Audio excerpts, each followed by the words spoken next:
First of all, my name is Ariel Friedlander. I use she, her pronouns. I'm here from Brooklyn, New York. I'm a local political organizer and arts educator, and I helped work with Sarah on being impact producer for this screening today to fundraise for the Freedom Theater. And I'm joined by my lovely panel here, and I'll have everybody introduce themselves. All right, I will go first because I'm already left. My name is Szalavitz, and I had the pleasure of producing this film with Micheal Dahan, who I will turn to so he can introduce himself. Oh, and I am an accountability architect. Hi, everyone. My name is Micheal Moshe Dahan, and I wrote, directed, and produced the film with Sarah and Braxton Pope, and I'm excited to have a conversation about it.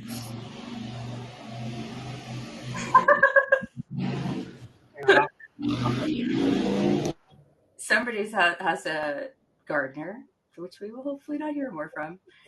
Mousa, would you like to go next? Yeah. Hi, my name is Mousa Hussein Kraish. I'm one of the actors of the film, and I also rewrote this film by myself. Didn't we all? With Karim. Karim wrote something. Hi, my name is Salome Azizi, and I played Yael in this movie. My name is Karim Saleh, and I was an actor in the film.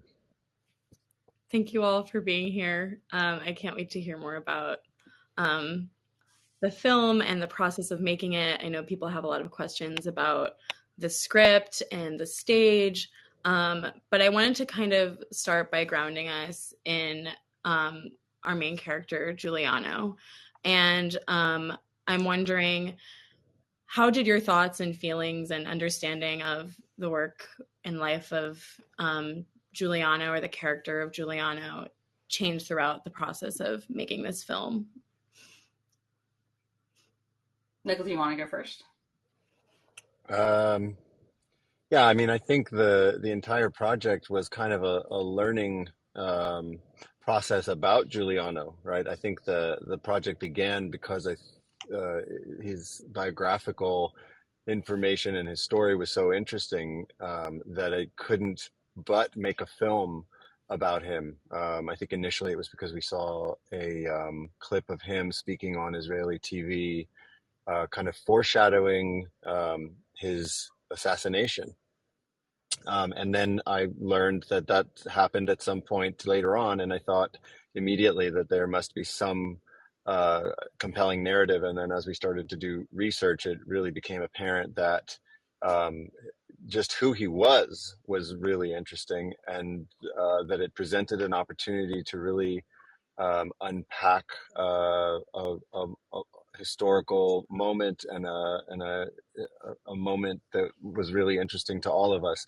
And I think as we started working on it, it was a question of how everybody started to inhabit the character, and every person individually brought their own things to the table about themselves and Giuliano, in addition to the tremendous amount of research that Sarah provided for the actors on Giuliano. So I think each level became more and more complex as we worked through the process. You know, what we started out with was Giuliano as this compelling figure whose father was Palestinian Christian and whose mother was Jewish and Zionist. And from that, I think we all kind of got hooked in. So before other people answer this, which I totally want to happen, I also want to say that, Micheal, I think it's worth pointing out how you got to Giuliano as the subject of this film, that like where you started in terms of the exhibit. Sorry. Yeah, of course. You don't know, but I think it's relevant context for your question. Yeah, I mean, initially I was actually working on a PhD at UC Irvine, and part of my project was a curatorial project where I was going to have Israeli and Palestinian artists, all of whom were one or two generations removed from the occupation and the Nakba, as artists who were working on this kind of intergenerational trauma. And I had some really great, this was actually right at the beginning of COVID in May of that year. And I had some really interesting artists lined up on both sides, but they simply did not want to be shown in the same gallery for obvious reasons. And so it kind of came to a standstill, and director of the gallery that I was working with, who was also my dissertation advisor, Dr. Julie Carson at UC Irvine, basically said, "Look, I don't care what you do, you've got to fill the gallery. You know, you're a filmmaker. Why don't you make a film?" This was in March or April of the year, and the gallery was we were supposed to make something in October. And I really didn't know what it was that I was just going to invent in 3 or 4 days. And then I spoke to another professor that I'd been working with at UC Berkeley named Stefania Pandolfo. And, you know, the advice that I got from the conversation that I had with Stefania was, she said, "Look, this is a kind of dangerous territory. And you're trying to, you know, manage two very completely different sides of a discourse, and it's very dangerous." And you know, one of the people who tried to do this, who got himself killed, was Giuliano Mercamis.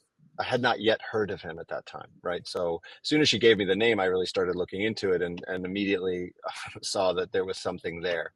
So that was really the genesis, was trying to figure out a way to solve this almost unsolvable problem of putting this kind of discourse and artwork in the same gallery. And that's how the film kind of was born from that moment. And so I will answer, and then I'll move on to the rest of you, which is, and part of that journey of learning who he was actually like figuring out how to put together a production that included the people that couldn't be included in the same gallery. And I feel like that was one of the things that, like, I think we're all proudest of succeeding at, is that like we have this group of people that actually all do come from these different places creating art that is helping us to understand each other. Now moving on to the folks who are actually trying to understand Giuliano. None of you were answering. Mousa, Karim, Salome.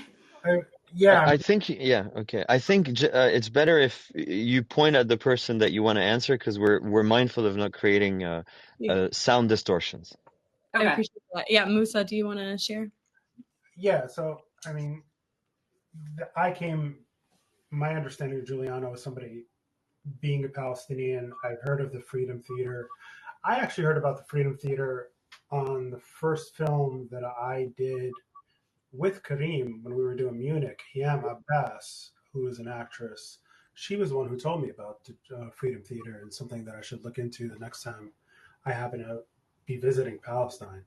And I mean, the understanding of trying to figure out this person was really trying to bring my own perspective of being a Palestinian and parents who are Palestinian, but also growing up in America, and the dichotomy of the things that I was taught, the things that I saw, and the things that I believed in. And so just as a performer, as an actor, for me, I brought that version of myself because I think that's the closest version that I could bring to knowing somebody outside of the factual information that I had. But how do I make him come alive? And it was really just bringing a part of myself, which I try to do with every part that I have. I'll mute. Thank you. Karim. I think for me the process started at the audition when I got the sides. It was Mousa who recommended me for the project, and I got the sides, and we were in London, and I asked my sister if she would help me, make this tape. And I very often when I make a tape, I just simply make the tape before any sort of intellectual work or anything like that. I see how much of it comes through the pages, and it gives me a sense of how the writer injects a page with a stem information, with a sort of silent information. And so my sister and I sat around her kitchen table, and we started, saying those words and playing those scenes. And it was very obvious that I was at home in the environment. I grew up in Beirut, which is, I suppose, in terms of light and bustle and sounds and all of that, very consistent with a generally Mediterranean culture. I also grew up in during the Civil War. There was a divide between East and West. My mother is Lebanese Christian. My father is from a Lebanese Muslim family. Later, I found out that Giuliano's parents were close to the Communist Party in some way. My parents met at their dorms in France, where I was born, through the Communist Party because it was a fashionable thing. Those sort of similarities, the resonance was started there. Eventually, the idea that he was an actor, but there was something, I think the thing that hooked me was his sexuality.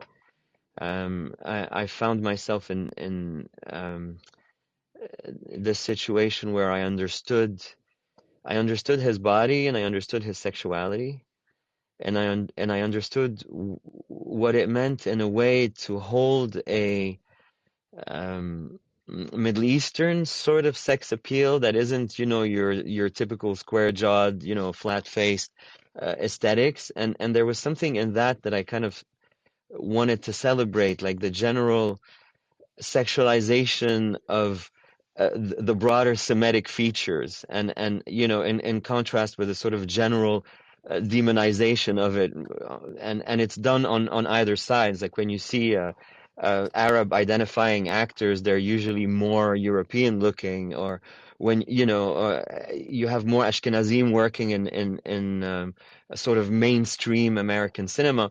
So this idea that there was a sexy Semitic figure is what really got me started, because Beirut is an extremely sexual place, and I don't mean by that people have a lot of sex, but I mean transactionally it is a place where sexuality is something that is put forward, and it's a means of rebellion for women. It's a means of emancipation. It's a symbol of resistance in so many ways.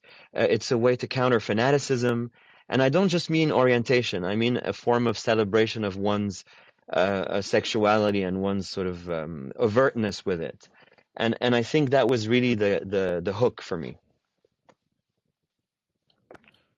Thank you. Yeah, and Salome, I wonder, do you want to talk about your relationship with Leona's work? Yeah, I think I also didn't know this character, and coming into this project really later on, after it got started, my understanding or discovery of him was through challenging the concepts that he stood for as much as I could within my character and the framework of the film, and then through that discovering the different sides of him, and I think that's how I saw the changes and grasped my understanding of this character.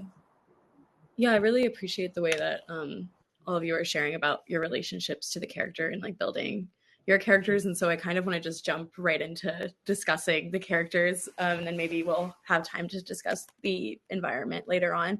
But I'm wondering, like, how did it feel to the actors to embody these character types? And like, I appreciate what you all are sharing about your own backgrounds and what was brought up for you in embodying these character types. Is there any actors want to take it away? Can I throw like a sentence on top of that? Do you mind, Ariel? Yeah, sure, go for it.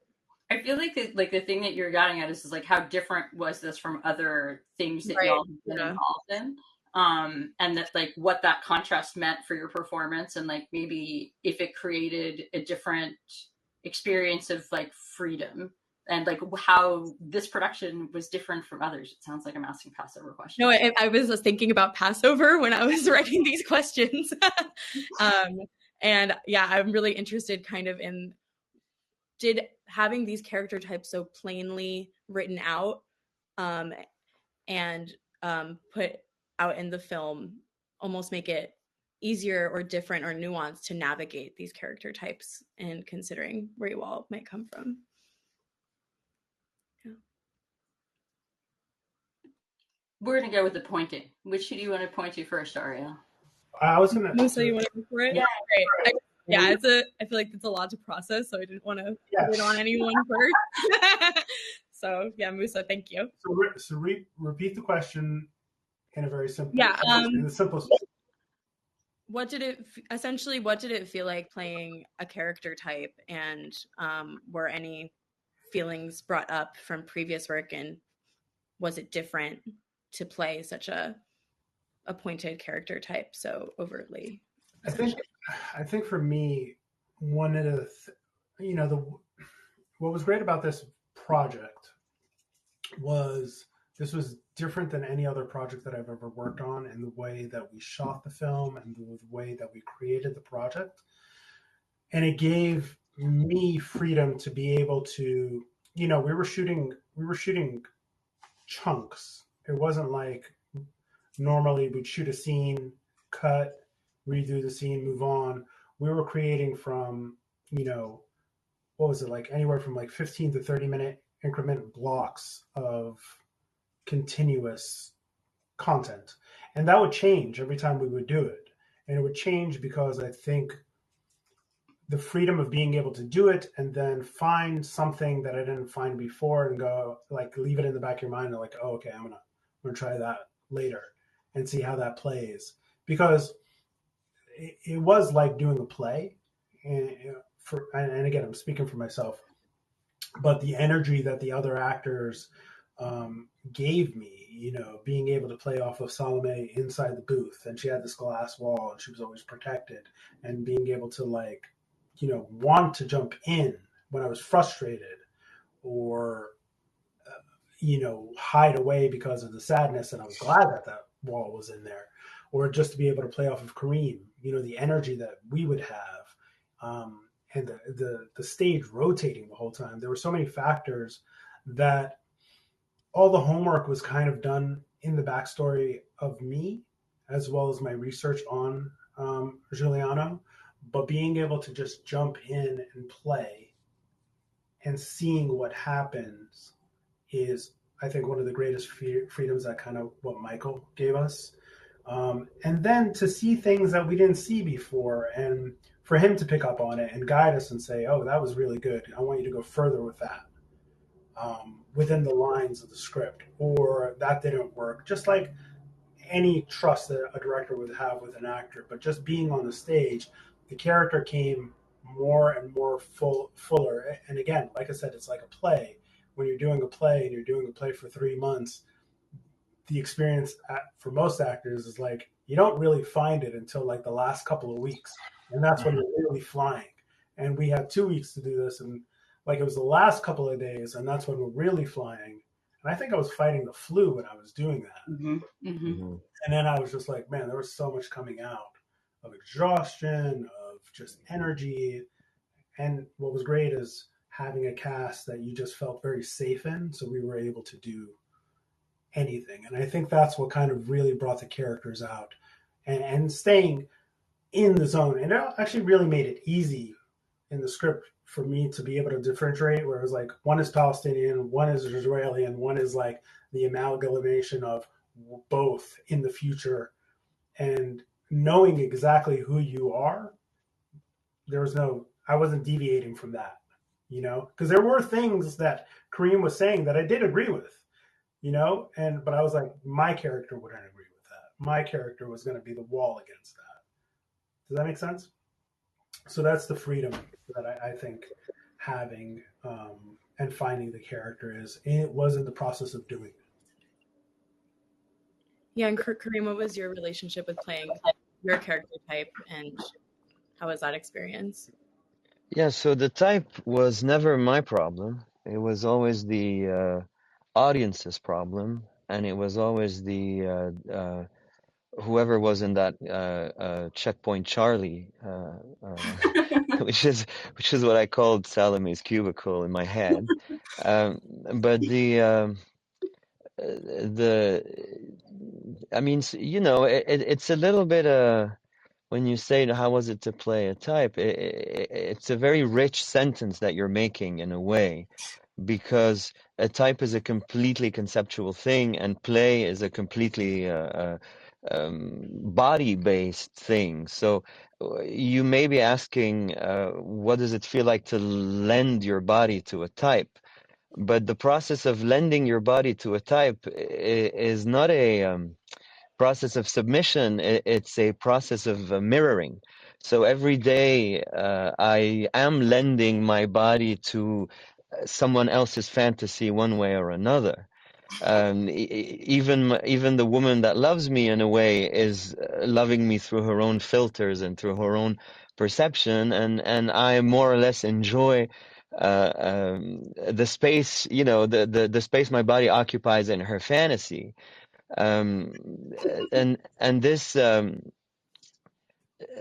this fantasy of the Israeli actor, or however you wanted to define that person, was something that I had to adore. I had to basically hang on to Giuliano. Basically, I had to fight his battle. I had to understand that there was a storm that was blowing in his face his whole life that wanted to pin him down one way or another, and I wanted to be as strong as he was in holding his humanity up to concepts, not letting a concept or a number become the representation of a human being. And there were so many things that I absolutely enjoyed in my experience of the Israeli. I mean, the Israeli characters that I also was exploring through Amos Gitai's work in the beginning of the film. And there were so many things that I felt were so romantic. His love for his mother, the idea of a romantic sense of belonging, a romantic sense of creating one's reality, the hope of that, the community, the fighting for something in common, the pride and the desperation, the ability to rebel, but also the courage to rebel within an institution and not simply by being an outsider or marginalized. So many of these things that are put under type, or that are more or less judged when you're in a kind of polarizing train of thought. And acting, these things vanish, and I'm basically experiencing this man's love for his mom, her love for the idea of that place that she's fighting for, etc., etc. I'm working on the idea of smelling the grease, on one of those weapons, even if it's without judgment, a phallic symbol, or without judgment, the land, or without, so the relinquishing judgment is how you face somebody insisting on you being a type. And so the more Salome's very clipped jaw uttered warnings against coloring outside the lines, the more I held on to my sensuality, and the more I held on to my sensuality, the more I was holding on to my humanity. And I think for me that was the dialectic. Yeah, and I really appreciate you bringing up the conversation of gender and like phallic symbolism. And I was really curious with Salome, as you were the only woman in the film, and how do you think gender roles played into your character type? And at one point, I think you even say, "I'm not your mother," and I found that to be a really interesting part of the film. I was wondering if you wanted to talk about gender in the film. Well, I think my character didn't belong to a specific gender. She was more neutral. I mean, I saw her as a female, but she was like very neutral. But going back to your question of who this character was and how I played this character, I didn't really know who she was, and I think my discovery of the role that my character played it was in real time as we saw it unfold, because I like I said, I came in onto the project later on, and so I was just learning and discovering, and it was towards the final days of the project that I discovered, and I was in a place where I was comfortable with knowing the character. I just want to say something about that, actually, just because I think that it would be interesting for people that are watching this to understand this, is that when we made this movie, someone else had been cast, and so and who left the project, and Salome stepped in very much at the last minute.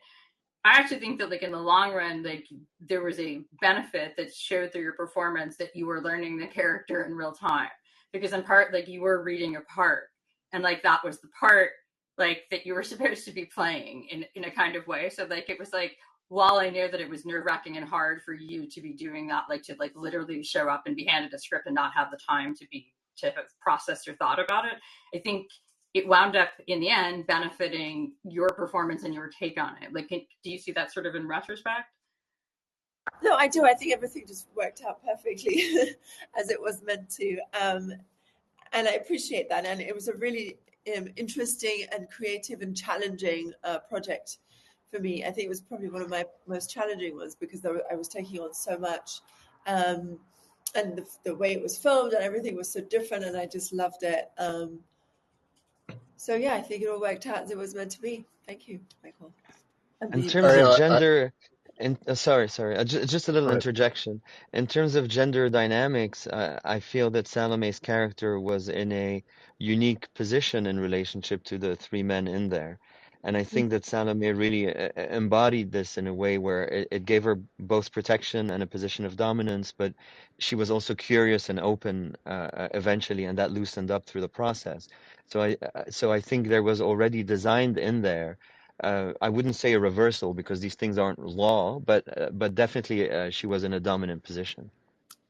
Yeah, I found yeah, that.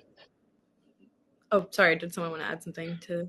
yeah. I just wanted to add one of the things that I think we were kind of called to and provoked to do with this project is because we had so little time and so few resources, right? Then the idea of playing a type is really something that, I mean, it's an intellectual construct, right? You can write a type, but you can't perform a type necessarily. And I think the labor that all of these brilliant performers, you know, brought to this was the labor of figuring out how to inhabit a type with a human. And one of the things that we didn't have the time to do, nor did we really want to have the time to do, was to over prepare for that so that we could watch that process on screen. I mean, that really is what the project was for me, was about how we try to construct our identities through these types and how we try to inhabit things that necessarily cannot always be inhabited, and how messy that process is.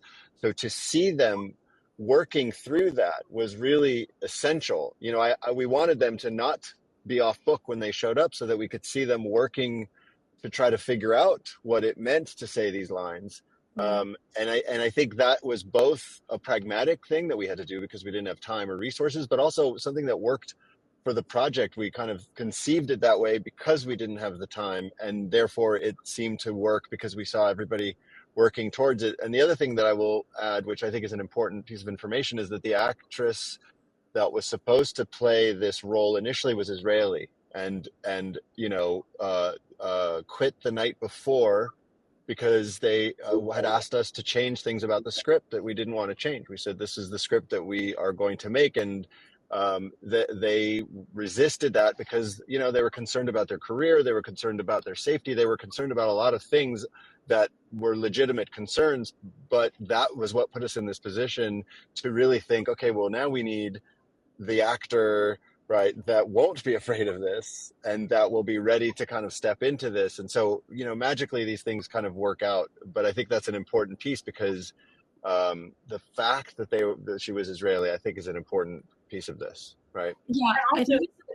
And before you move on to the next question, sorry, we're all familial here. I think also she was legitimately concerned, and now in the aftermath, like in a different age than we were before, you know, it Right. is more relevant. And so the other thing I just want Absolutely. to throw out there too, because I think this relates to like these sort of types and inhabiting them, is that, you know, what we also did was we gave the actors like lots of quotes from Israeli and Palestinian and other leaders, and those, one Karim just referenced, like that was, I think, a particularly sexualized quote that came from Begin that was like that is a quote that like many people who I think will see this film will recognize as a Begin quote and see it interpreted in a way that is about like the sensuality of this experience and sensuality of inhabiting these kinds of tropes and character types. And so I don't know. I felt like that was like an effective way. I guess. So go ahead. No, yeah, I think this is leading us to a discussion on the development of the script, which I know people had questions on. But I'd like to just, while we're still on the type thing, yeah, and I'm sure we'll keep coming back to it. No, but it's sometimes listening to Micheal talk, and I think all the time listening to Micheal talk opens up these doors in my head, and I remember certain things, certain mechanics about the experience. But I feel that the way that these three entities were communicating with each other, ultimately when we moved and started interacting and improvising with each other, I feel like those three dynamics bred freedom. So I think sort of mechanically it's really interesting, because we can't say, okay, this is an experience where if you take really one person and from this and that and put them together, they will all suddenly grow into a freer group. But within the experiment that we conducted, the more interaction there was between those three types, the more the types were breaking down, right? And so this is where it became interesting as an experience as well, like beyond the improvisation. This is where it became interesting, because we were subject to an ongoing phenomena, which was a phenomena of deconstruction. Because Ariel has disappeared for a moment, I'm going to ask some of the questions that have been asked in the chat, which she, of course, is probably going to likely repeat. But while she gets herself back online, which I'm hoping Sonar will help her with, Alexia just mentioned the moving stage and like what impact. I'm wondering if you guys had comments on what impact that had on your performances. Any thoughts? I guess I should be pointing. I'm not. I will point at you, Karim, who are now suddenly muted. Not anymore. Yeah, so this is what was really interesting for me. In a revolving stage, you don't know where the camera is, and you don't. I mean, but the work of finding the relationship to the other actor and those triangulations is accentuated because it's constantly changing. So it adds a dimensionality to it, and in creating that extra dimension, you become hyper vigilant, or you submit. And so you would go from moments of complete submission where you just let it take you, and it doesn't matter whether you land where you need to in relationship to another character or the camera, or if you really have something to bring, or a moment that you want to fight for, then you're in hypervigilance. And I think metaphorically that was really interesting, because it kind of explained the geographical stakes, the geographical stakes of the environment that this character was born in and grew in.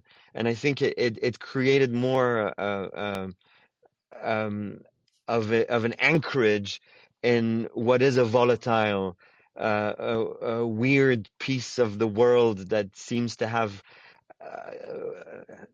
earthquakes, but of a spiritual, social, and identity nature. Ariel, while you had a internet issue, I asked him about the moving stage. Yeah.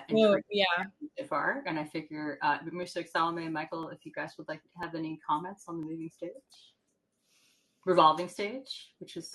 Well, for me, I was stuck in my little cubicle, but I did have to step out onto the movie revolving stage, which I found really disorienting and challenging. Try to like walk on it with confidence and maintain my dominance of the scene. It was really interesting. My relationship to that stage was very different to Karim's and Mousa's, because I was in a safe walled container.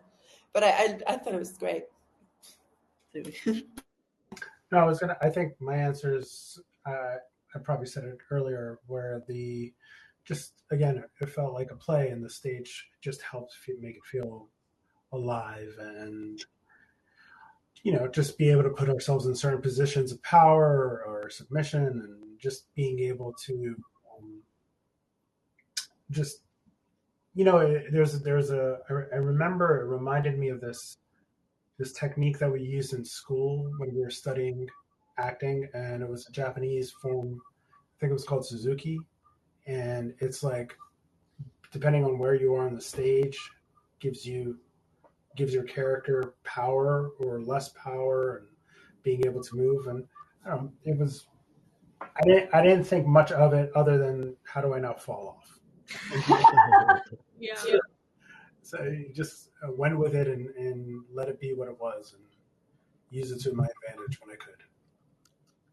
I imagine the metronome plus the moving stage creating really enhancing the environment. And I know the sound director isn't here, but I'm wondering, you guys talked about this earlier as well. Like there was so much like delicious tension and moments that felt really raw. And I'm wondering like how the overall environment with the stage, with the metronome contributed to that. I'll tell you. I totally forgot about the metronome. Oh, really? Well, we didn't have it. We didn't have it in. Maddening, but we didn't. It wasn't a sound that we had on set necessarily, but we did have a light that was replicating what the sound of the metronome would be, right? So I think that the funny thing is that the metronome was the conversation that I had before any conversation about this film, because the film was always kind of conceived in a very musical way. And so the sound of the metronome and the beat and the tempo to me was very important almost before the script. And so I started talking about this kind of technical device with Christopher, who couldn't be here today. And basically, what that led to was this notion of like, well, how do you keep this space dynamic and poetic? And again, as a filmmaker and an artist, I'm thinking conceptually and practically, and then we kind of inhabit it in a real way. And conceptually and practically, obviously, there are all of the allusions to identity and the kind of circularity and the dizzying effect of what we're trying to do. But pragmatically, you know, I wanted to have people walking and talking together. I wanted people moving around each other, and in a way that we could do this film in 10 days. That required us to really solve the problem in a different way, right? To not have to find ourselves with locations and track that constantly had to be moved. So on the one hand, it's practical, and on the other hand, it's just kind of musical and rhythmic, and that's really where that started. But I feel like the metronome, I don't know, did it play a part in how we experienced the running through the lines? Because I don't remember it having that sound on stage. Did we? Yes. I mean, I remember it. Do you remember it? I remember it in the beginning, but I think, again, when we really started to get into the piece, all that stuff was I'm drowned out. That's why I was just like, oh yeah, there was a metronome there. And I remember Right. it was on Salome's desk, right? Mm-hmm. Yeah, visually it was there, but was it making sound? I mean, I think I honestly I can't even remember at this Yeah. point. More also I'm so jet lagged. in It's more terms of how me and when I was working with Adam and Karim and Salome, like all that was just out of the zone. You know, the only time I remember sound coming in was when you would play the screen, the movie, because we were focused on the movie.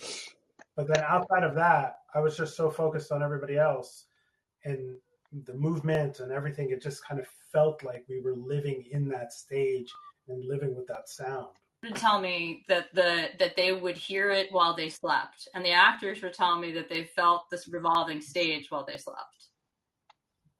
Yeah. Did we say that to you? Yes. Were we the actors? You, the actors. I hope so. No, but it's not that sort of crazy what I'm saying, because there is a huge sort of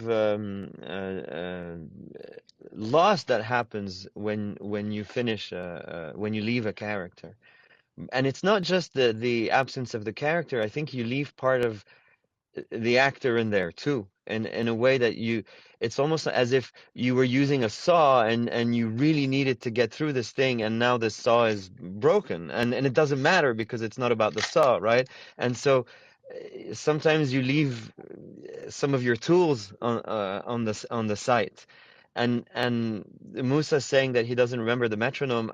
I don't remember the metronome either, and I'm not sure I remember the actor that I was back then either. I think I gave that actor to that project, and I must have been a different actor after that when I was working on something else. Yeah. And I think it's that intimate in a way. Yeah.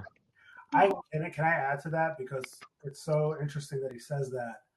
I would love to redo this movie, like reshoot it now after the experience of October 7th. Yeah. Only because and what's happening now is so visceral.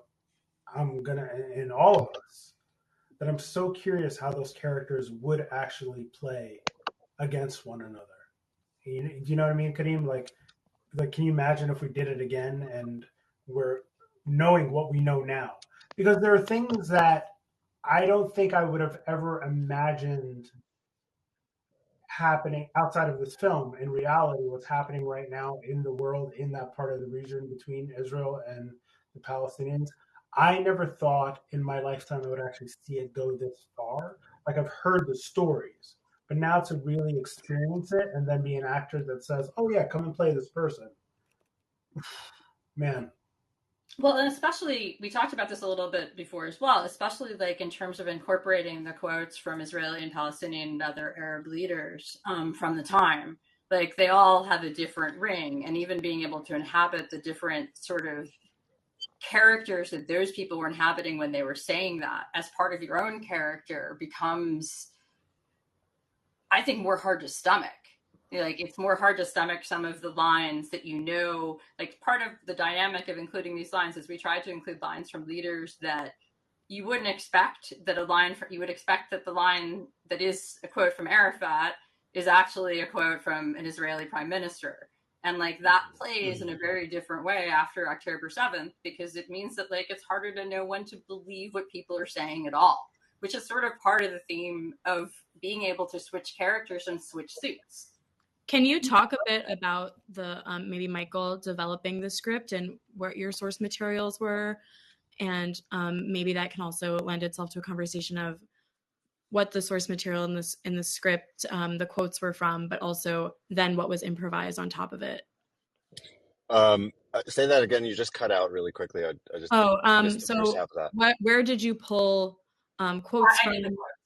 So Micheal was actually the quotes. Well, actually, there were initially in the writing of the script, we were looking at. I looked at, in order to compose the type of Giuliano as an Israeli, I went to all of the parts he had played in cinema as an Israeli actor, and most of those came from the films of Amos Gatai. Just particular parts that he was playing, whether it was the soldier, one version of a soldier, another version of the soldier. Then there were the parts that Giuliano played as any kind of non-Jewish Arab character, right? And again, it's such a broad term, and it's almost irresponsible to use it. But I think in the 1980s, for a Middle Eastern actor, there were only so many parts available if you were not working with one of a handful of directors like Amos Gatai. So those happened to be, Jihadi number 2 or Warlord number 3. I mean, they were often unnamed parts that he would play. And so there was a composite of his dialogue that we then put together for those parts for Giuliano. That's really, we're talking about the first act of the film, as these characters are introducing themselves. And for the public facing Giuliano, it was really out of all these kind of interviews that he had given. So it was really himself in his own words. Now, once the actors show up for the auditions, the parts really started to speak to me, and they started to write themselves. And of course, once we arrive on set, Sarah kind of brilliantly introduces this notion of creating, adding these quotes from these famous leaders that then get kind of woven into the script, right? So it's this kind of cumulative process. And we're discovering the parts as we're writing them, as they are performing them and discovering them. And, we're basically just documenting discovery. Yeah, so Sarah, do you want to speak about the quotes?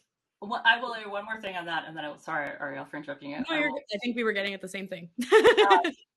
one quote that I think was important that I'm sad that did not make the cut is that there's a very famous quote from Rabin from I believe 1978 that suggests that Israel is an apartheid state. And so part of like the dynamic that we were getting at by including these quotes is that so much of the language that we've now weaponized is language that like we originated ourselves.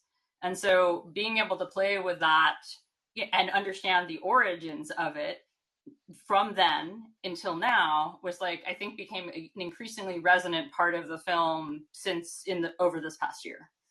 But you may have something you would ask. Sorry, go ahead, Karim. So I'm going to tie these two things together because they're starting to tie up in my head. So I always thought that this was a period piece, and that the period was, Giuliano's early manhood to his death. And I always saw it as that. Perhaps the kind of universality of it, like the way that it came out of time, happened through the experience, but not in my mind. And I wonder if I would treat it like a period piece today again, because I think for me, I tied it to Giuliano very, very closely. The other thing in that same vein, I feel like a lot of the words that we use around conflict in general, for example, in Lebanon, where civil war means something, and warning against civil war means something, but it means something that is anchored in the 80s. And so when it's used today, it's recycled, but it's not useful because it becomes a way to maintain a thought process about something that needs to be actualized, that needs to be refreshed. And I feel that happens constantly in those environments where it's almost reassuring to everyone when a term is coined, especially if it's borrowed from the 60s in another continent. Or prior to that. So because meaning, all these kind of words that we use, the meaning dissolves because the news is constant, the changes are constant, the tools are constant, the reactions are.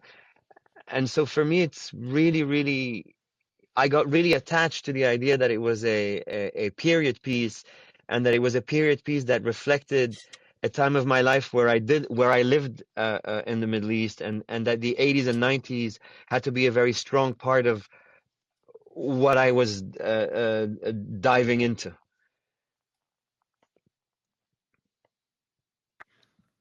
That's really the idea of a period piece is really interesting. I'm wondering, and especially as now as we kind of talk about the context that we're living in today, and I appreciate what you said, Karim, about would you play the character the same after October 7th? And I'm kind of wondering, given the context we're in today and Giuliano's legacy and the Freedom Theater, which has recently been bombed and ransacked, but as we know, this is something that has happened consistently throughout the Freedom Theater's existence.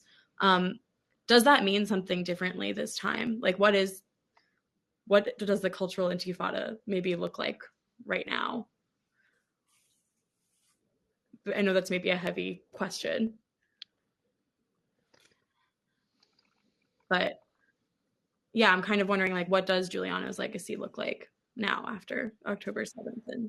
And also, like, is it possible, like, how effective can a cultural intifada be now? Like, I don't know that any of us have an answer other than to keep trying. No, I mean, for me, I think it's more necessary now than ever. And to use, and when you say a cultural intifada, I'm assuming you mean using art as a way to, in a very pro-Palestinian, freedom way of speaking out about what's going on there.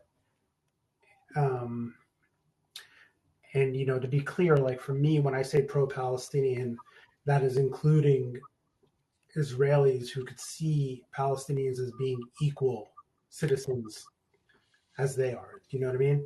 So if you're going to make art at post October 7th, I don't think you have to pull punches. I would honestly think you need to go. I think both sides need a hard truth of of the reality on the ground. The reality of what the society looks like if a all right Israeli regime takes over the whole land, and what's going to happen to the people who are indigenous, what's going to happen to art, what's going to happen to the people who are fighting for equal rights. I want to see those stories of the people who are fighting those. Tell me the story about the guy who's standing in front of an olive tree while, you know, being attacked by thousands of settlers with chainsaws, and it's the next John Wick movie. I don't give a fuck and how you do it. Do you know what I mean? It could be an action movie, it could be a romantic movie, but if your theme is about saving a culture and saving a person and just human dignity, yes, more than ever, that cultural intifada is probably beyond what Giuliano has foreseen. Do you know what I mean? It's not just the Freedom Theater. It's like the Freedom Theater is now a worldwide thing. Whoever you are, you're part of the Freedom Theater. You don't have to be a member of the Freedom Theater. If you want to make art that speaks to that section of the world, don't pull your punches, speak hard truths. And that's the connection of what.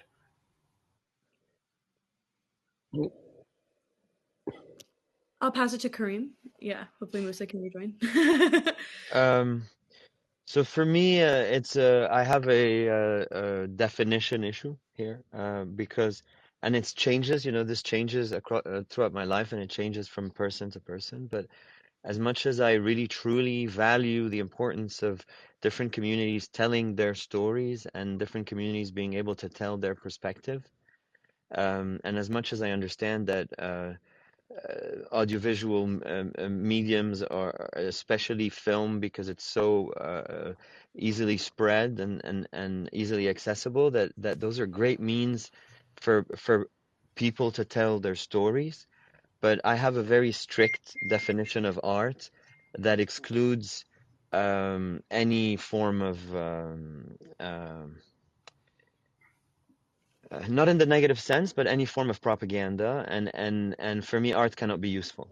And I know that could be a very narrow definition, and I'm not saying that this is the only definition, but holding on to this definition of art for me is the beginning of what I consider resistance to be. Because it is resistance to polarity, it is resistance to narratives which are ever changing and manipulated. It is resistance for the art's sake to propaganda and reverse engineering ideas and stories. And so, as I think that the means for creation and the means to tell for people to tell their own stories are really important. They should be shared. I think there should be more done in the way of enabling people to tell their stories. And I think amongst any community that is generating work, I would call it content, that is narrative content and existential and identity content, the proportion of art is not something that we can predetermine. And by my definition, art cannot be generated in a survival or political struggle. It doesn't necessarily have to be abstract. Oh. Wait, what a place to head off. Was he agreeing with me, or did he turn it on his head like he always does? I don't think it was necessarily. It was a different perspective. I don't think it was necessarily agreement or disagreement. I'll deal with him later. But yes, Salome or Micheal or Sarah, do you have any thoughts on the role of a cultural intifada and this in the context of film or the Freedom Theater? Or Karim, I think your audio isn't connected right now, but I'll pass it to whoever else wants to speak. I don't know. Did I get my point out? That was it. I don't know where I got cut off. It just went black. I think we got a really. I think we got a good understanding of. Cool. your story. Yeah. I don't know. Is Sarah talking to us or is she? Yeah, her sound is out. I think she just Fixed. Sorry. You're here. You're back. Great. I'm glad that Mousa finished. Karim, did you finish? And if so, let's have Micheal and Salome, as Ariel suggested.